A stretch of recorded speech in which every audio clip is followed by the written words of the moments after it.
कोठड़ी मां सिंधियाना news network के reporter Hasnain Ali Soomro मूजिब बज़्म ग़ालिब मलकानी ऐं सिंध ग्रेजुएट्स एसोसिएशन शाख कोठड़ी पारां जो खेड़े सो खाए जो नारो ॾींदड़ सूफ़ी शाह इनायत शाही जी यादि में गजाणी थी गुज़री, जंहिंजी सदारत बहितरीन शाइर कहाणीकार नावल निगार महबूब सिंधी कई।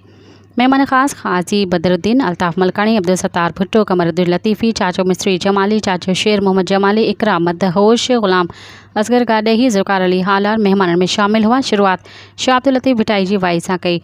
मुक़ररनि में अल्ताफ़ मलकानी, ज़ुल्फ़कार अली हालार, सूमरो ऐं ग़ुलाम असगर गाॾेही सूफ़ी शाह इनायत जी शख़्सियत ते पंहिंजा वीचार वंडिया, जॾहिं त महबूब सिंधी चयो त सूफ़ी शाह इनायत हिकु इनक़लाबी तहरीकुनि जो आगाज़ कयो ऐं पाण मुतहरिक किरदारु रहियो।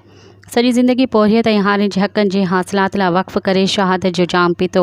चंग नवाज़ उस्ताद वली मोहम्मद ख़ासकेली ऐं आज़ाद अली बख़्श जलबाणी चंग वॼाए वाह वाह कराए छॾी।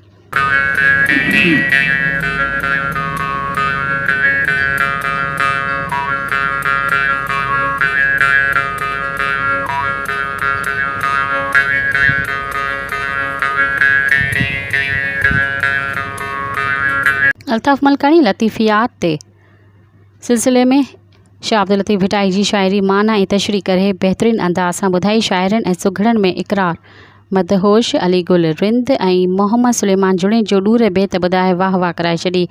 पंहिंजी नक़ल शाइरी सां भेटा ॾिनी ऐं फ़नकारनि में कमरुद्दीन लतीफ़ी ऐं उस्ताद नियाज़ ख़ासकेली सूफ़ियाना कलाम ॿुधाए वाह वाह कराए छॾी, जॾहिं त महफ़िल में चाचो मिस्री जमाली, मुख्तियार अली लुंड, अब्दुल जब्बार भुट्टो, बशीर अहमद जोयो, मोहम्मद रमज़ान जमाली, इशफ़ाक़ जावरी, नंढड़ी अलिशबा जावरी ऐं नंढड़ी अली हैदर समेत केतिरनि ई शाइरनि अदीबनि शिरकत कई। कार्रवाई सेक्रेटरी ज़ुल्फ़कार अली हालार हलाई।